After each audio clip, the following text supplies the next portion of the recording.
College football season is flying by. We have just finished week 12 of the season with most teams having now played 10 games. Clemson, for their part, just has a kind of a warm-up, FCS game against the Citadel before the Palmetto Bowl against South Carolina. Rivalry weekend's just 2 weeks away. So we'll talk. I'm going to do this video a little bit different than the past ACC Power Rankings. We're going to go through the Power Rankings. I'll stop at Clemson. I'll do the full recap of the Clemson-Pittsburgh game. Then I'll kind of combine those videos, and then we'll finish off Clemson not number one. So then we'll just continue to the top couple teams in the ACC. So with that, let's get started. At the bottom of the ACC, Florida State, they had the week off, so they didn't lose again. And upcoming, they'll finally play someone they could beat, Charleston Southern. Their opponent in rivalry week, Florida, upset LSU, so they might have an ugly finish to the year. But they didn't lose this week, and they probably won't lose this coming week. So for them, even sitting in 17, maybe it's a brief respite from the pain of the season. Wake Forest is a team that has been hovering here around the bottom three for most of the year. They lost to UNC, and they're just not very good. I don't know what their path is to get back to being very good. And you could say that about a lot of teams. I think Florida State and Florida State and Wake Forest both have a very interesting path back to relevance. It was only a few years ago. They both were pretty solid. I mean, last year, obviously, for Florida State, and 2 years ago for Wake Forest. So will be interesting to see how they can recover. NC State, one of the biggest disappointments of the season. They had off this week, but they'll go to Atlanta to face Georgia Tech next, and that's going to be a tough one for them. I would definitely lean towards Georgia Tech there. Up next, the two of the new teams, the two California schools that joined the conference. Stanford pulled a huge upset at home, beat Louisville 38-35. Big win for them. They were really fighting at the very bottom of the conference, so took a big jump here. Still have them behind Cal because they generally have not been competitive, but a lot of credit to them. Louisville kind of does what Clemson had done and struggles coming out of a bye, out of their open date. So they beat Clemson, get a week of rest, and then throw away, burn all that goodwill that they got from beating Clemson. That's a little bit of the Jeff Brom experiences. He gets his team up for some upsets, and that's what he did at Purdue. But that's an ugly loss. You really can't go on the road there and be that unprepared. So bad loss for Louisville, really good win for Stanford. Cal, they've been so competitive, but they don't win games, and they lost at home to Syracuse. So at a certain point, you just have to include all those close losses. They're still losses. So I don't think Cal's very good either. Then we get into this sort of middle class, and I think these teams are at minimum plucky. Boston College gave SMU a good run. Weird situation is Thomas Castellano is a guy I've spoken really highly about, really dynamic, great runner, but I guess he struggled and he lost that starting job to Grayson James, and he quit the team abruptly. So Grayson James is obviously the starting quarterback now, and Castellanos will transfer, but weird for him to quit now, not like right before the bowl game or not before burning his eligibility for the season. So he quits. I don't know if there's more to the story, but it seems like he just bailed after losing the job. I don't know if we'll ever know if there's more to it, but on the surface, that looks not great. Virginia couldn't hang around with Notre Dame. That's right after beating Pitt, which is another sign that maybe Pitt was kind of a paper tiger. We'll talk about Pitt a bit later. North Carolina, as mentioned, they beat Wake Forest. Don't want to overhype beating Wake Forest. I think Wake Forest is not good, but North Carolina, after a really bad start, has kind of exceeded expectations. Let me pull up their schedule here. I want to give them their credit. So after starting 3-0 against Minnesota, Charlotte, and North Carolina Central, they lost to James Madison 70-50. They blew a lead and lost 21-20 to Duke. They lost to Pittsburgh. They lost to Georgia Tech. They were 3-4. Seemed like the season was over and they were just going to completely collapse. They then go on the road and blow out Virginia. They go on the road. They blow out Florida State. They're at home and they win by a touchdown over Wake Forest. Next up, they'll go to Boston College, where I think they've got a great shot to pick up a road win. And then they'll host NC State, where I think they've got a great shot. So, I've given them a lot of criticism. I still think Mac Brown should probably call it quits after this. But they can go 8-4, and I think that would be, given where they were at 3-4, really impressive. So kudos to them. Above them, you have this trio. We've moved them around all year. Matt Golden from Shaking the South, and he actually did this edition of the Power Rankings that I'm sharing now. But I think he did a pretty good job. These are tough to rank. Syracuse beat Pittsburgh beat Syracuse in a blowout, and Syracuse beat Georgia Tech, and yet we have them upside down. And I think that's actually right, because Pittsburgh, these are Power Rankings, and I don't think Pittsburgh would beat either of those teams if they played them now. They don't have Eli Holstein. Maybe he'll be back, but without him, I think that's a big loss. Nate Yarnell was actually pretty good towards the end of the game. In that fourth quarter, he came up 3 straight drives they scored, and we'll talk about that more in the Clemson section. But kudos to him, but still that's a loss. They're great running back. He tweaked his ankle. He played through it, but I don't know if he's 100% now. And they're losing a lot on the offensive line due to injury, and they look pretty bad there. So I think it's fair to put them 7, and I think there's some concern about how they finished the year. So they've now lost to SMU, Virginia, and Clemson all consecutively, and they finished with games at Louisville and at Boston College. Good shot they lose out, or at least lose one of those. So that early season run seems kind of fake. In my article for TigerNet, I kind of highlighted that and talked a little bit about who they played. And while they were 7-0, their best win there was against Syracuse. And they needed some luck and good fortune to beat Cincinnati, West Virginia, and Cal as part of that 7-0 run. They beat Cincinnati 28-27. They beat West Virginia 38-34. They beat Cal 17-15. I think that one included a fortunate missed field goal for them or against them that they benefited from. Cincinnati involved a very, very fortunate disconcerting signals call. They went in their favor, extended a drive, and allowed them to go win the game. So they were fortunate to be 7-0 against a pretty weak schedule. And then even the Syracuse game, which was a blowout, seemed fluky. A lot of pick sixes in the first half. That never really happened. So a lot going in their favor, and now it's completely flipped. So that's why they're a bit lower, and I think that's about right at 7, despite giving Clemson a good run. Syracuse, they hosted, they went on the road to Cal, and they beat Cal in California. Good for them.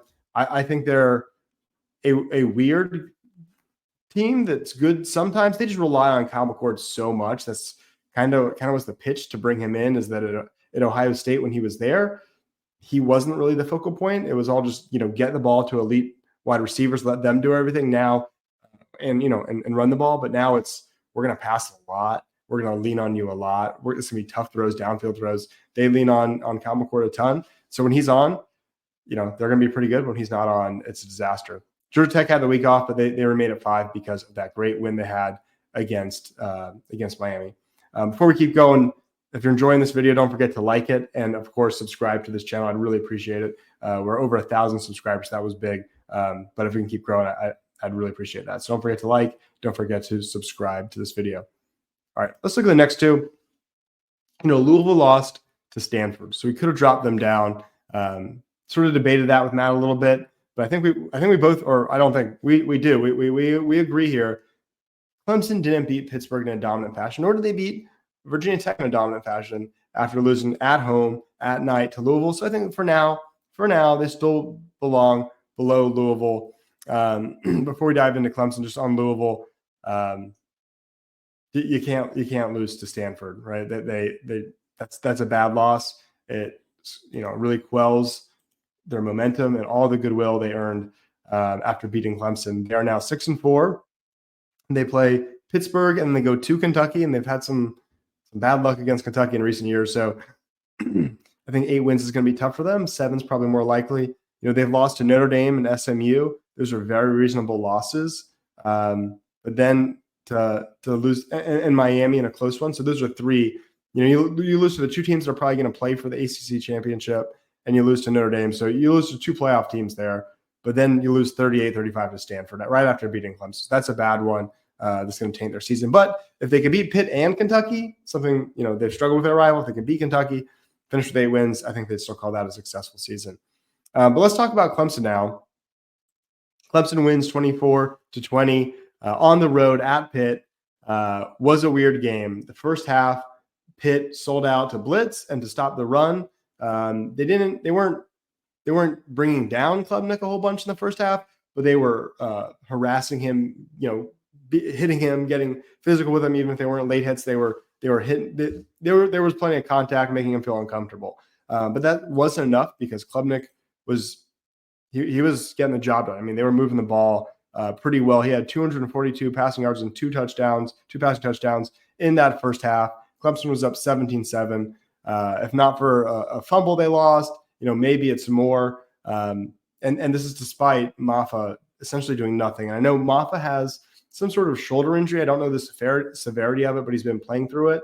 And despite that, Clemson's leaned on him pretty heavily and not really given Jay Haynes, who I really like, as much run as he probably could be getting. I think that's a little surprising. Maybe that's something, they promised Maffa a ton of carries, which he certainly deserves, to get him to come back for a senior season. I don't know, but they lean on Maffa a lot. And in this game, he didn't have it. I think it was mostly the offensive line didn't give him the chance. But he had, I think it was 17 carries for 17 yards. So one of his worst games, or probably his worst game of the year. Offensive line being the biggest issue there. But yeah, 17 carries, 17 yards. Longest run was 6. So real struggle for him. They tossed it to him on fourth down. That one wasn't his fault. It looked like a power run to the left, and then it was a fake, and they tossed to the right. But there were 3 guys for him to beat. No one moved when the blockers shifted. And the blockers shifted, and defense stayed, and they didn't check out of it. So I don't know if that's on Garrett Riley or Klubnik, but bad error there on a fourth down. But again, some of those things go Clemson's way with the fumble, the fourth down. This game could get out of hand, but it doesn't.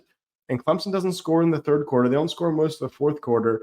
And the defense, which has been really good all game against Virginia Tech, and for 3 quarters, they'd only allowed 7 points. Against Pittsburgh, they finally started to falter. They gave up 3 straight scoring drives, which is really disappointing. They gave up a 68-yard drive that resulted in a field goal, a 58-yard drive that resulted in a touchdown, and then a 26-yard field goal drive all in a row, all at the end of the game. There's 13 unanswered points, and Pitt grabbed a 20-17 lead.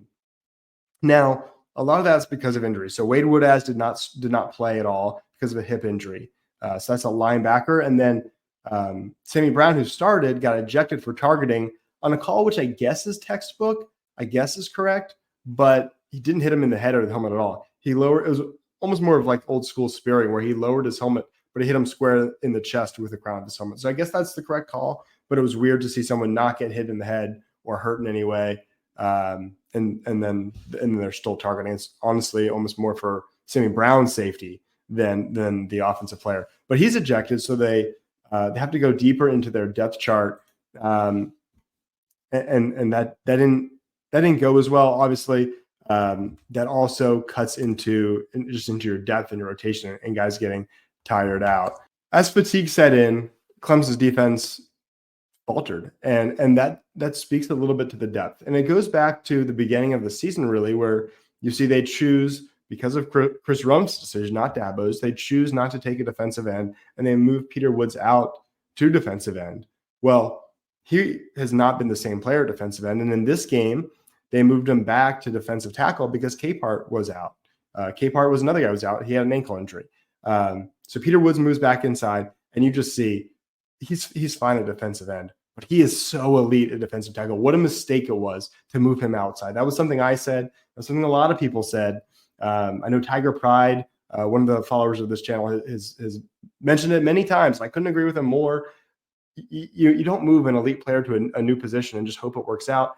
Woods was so great that he made it okay, but it was a waste because you had a really elite defensive tackle instead, and you moved him, and it was just a very good, not super elite defensive end. So they moved him back inside. He was a wrecking ball. TJ Parker had 4 sacks. He was a superstar in the game, but there just wasn't the depth. I mean, Barrett Carter had to play something like 91 snaps. I thought he did great to just hold it together, but you don't want to rely on him that much. And so you see the depth sort of get tested and fail a little bit towards the end. And I think this goes back to a broader conversation about, this this roster just isn't as deep as the great Clemson roster. You think back to 2018, DJ Reader was a backup. A $50 million NFL guy was a backup, right? So the whole we too deep thing is just not true anymore. Last year it was more wide receivers. They had wide receiver injuries, and they're running out guys, they're just not, ACC championship level players. And this year you're seeing a little bit on defense as the injuries hit. And even on offensive line, although these injuries on the offensive line are ridiculous, they were without a ton of guys. So Marcus Tate was out with an injury. Lee was out with an injury. Colin Saller was out with an injury. So it's 3 guys that you were going to rely on. And then Elijah Thurman, who started because Lee and Saller were out, he got hurt, season-ending ankle injury, first play of the game or first offensive snap of the game. And so as a result of that, the offense was severely hindered. One thing that was interesting is, Pitt brought a lot of pressure early in the game, and Clemson was beating them through the air. So you'd expect, hey, at halftime, let's adjust, let's sit back a little bit more. He's eating us up. Instead, they dialed it up more, and I guess it hit the tipping point because that's when Clemson, they kept getting sacked at that point, the offense kind of died. Pittsburgh had 5 sacks, but they had 14 tackles for losses. So really impressive defensive performance. They gave up a lot of yards, but still only 24 points. Cade Klubnik finished with only 288 yards after that great first half. But I think the more notable is Clemson had 58 rushing yards on the game. So they could not run the ball. And 50 of those were on one play, which I'll get to in a second. But of course, that is the play that I'm alluding to, which is the play of the game, play of the season, really. So Clemson gives up the 26-yard field goal drive, 13 straight points, all in the fourth quarter to Pittsburgh, and they trail 20-17, which, if you remember, the last time they went to Pittsburgh was with DJ Uiagalelei, 2021, and they lost 27-17, and here they are trailing 20-17, and it's just deja vu, right? You just feel like, man, this program hasn't gone anywhere since 2021. Maybe the offense is a little better, the defense is a little worse, whatever, but it's still the same stuck in neutral. And part of that is true, but the way that narrative just shifts with what happened in the next 3 plays. So Clemson gets the ball back, under 2 minutes to go. It's after the 2-minute timeout. And what do they do? But Cade Klubnik just takes over. Got to give so much respect, so much love to his leadership, his moxie, his clutch gene there. So first is an 18-yard strike off the left side to Antonio Williams, who's great. I'll talk about him in a second. Then it's a 7-yard little out route to Jake Brenningstool on the right. And then, people have criticized Garrett Riley, but amazing play call. They do a quarterback draw. Moffitt picks up a block that allows Klubnik to go up the middle, pick up about 10, probably would have gone 15 yards or so.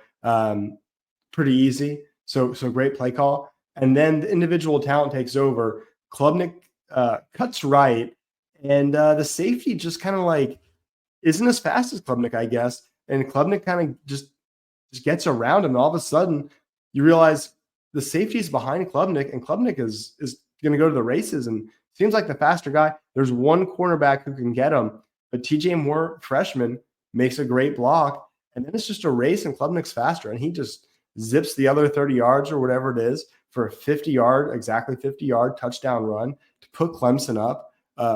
One of the best plays of Klubnik's career. Amazing play call, one of the best play calls for Garrett Riley since he's been here, and just the most exciting finish of the season and for a while. So unbelievable way it ended, and just a crazy game. So a lot of compliments to give there. Antonio Williams was awesome, as I mentioned. He had 13 catches for a career high 149 yards and 2 touchdowns. I thought Klubnik was very good. A few plays, where he didn't see a guy or he missed, but overall he was very good. The offensive line really struggled. He got sacked 5 times, as I mentioned. Clemson had 8 sacks, so even better, but this was 2 offensive lines really struggling. And I don't know what Clemson will do. And as I look forward, this season, Clemson's probably, unless there's some help, right? Unless Syracuse bails out Clemson and beats Miami, Clemson's not going to the playoff or the ACC championship game. So this season's just going to come down to, did you beat South Carolina? If so, you went 10-2, you beat South Carolina. Season is not a total bust. Or you lose to, actually a very good South Carolina team. In theory, not the worst loss, but you go 9-3, lose to all the good teams you played. You just beat up on bad teams, bad ACC teams. I think then the narrative is, hey, look at what Clemson does against Power 5 non-conference opponents. I'm going to pull up my poll that I posted this on X. I'm going to see what people said in real time. So I asked, what is Clemson's record in non-conference games against P4 or then P5 opponents since 2020? And I am counting Notre Dame even in 2020 when they were technically an ACC member. The correct answer is 5-7. Only a third of people said 5-7. The other 2/3 picked better records, including 23% who think Clemson was 9-3. So a lot of Clemson fans aren't realizing how bad Clemson has done recently against non-conference opponents. And I think the narrative is, like, if you lose to South Carolina, you're, 5-8 in non-conference games against Power 5 opponents since 2020. Maybe Clemson's just beating up on a bad ACC. I think that would have to be the conclusion. So everything on this season rides on that Palmetto Bowl. But before that, Clemson will get the Citadel. Hopefully we see Marcus Tate and Tristan Lee come back. If not, they certainly need to come back before South Carolina if Clemson's going to have a good shot to win that one. That's a game. Go out, blow them out, get your starters out of there, stay healthy, get back in rhythm offensively, because the season comes down to the Palmetto Bowl. And the bowl game, if it's not a playoff game, I think this year more than ever will be an exhibition.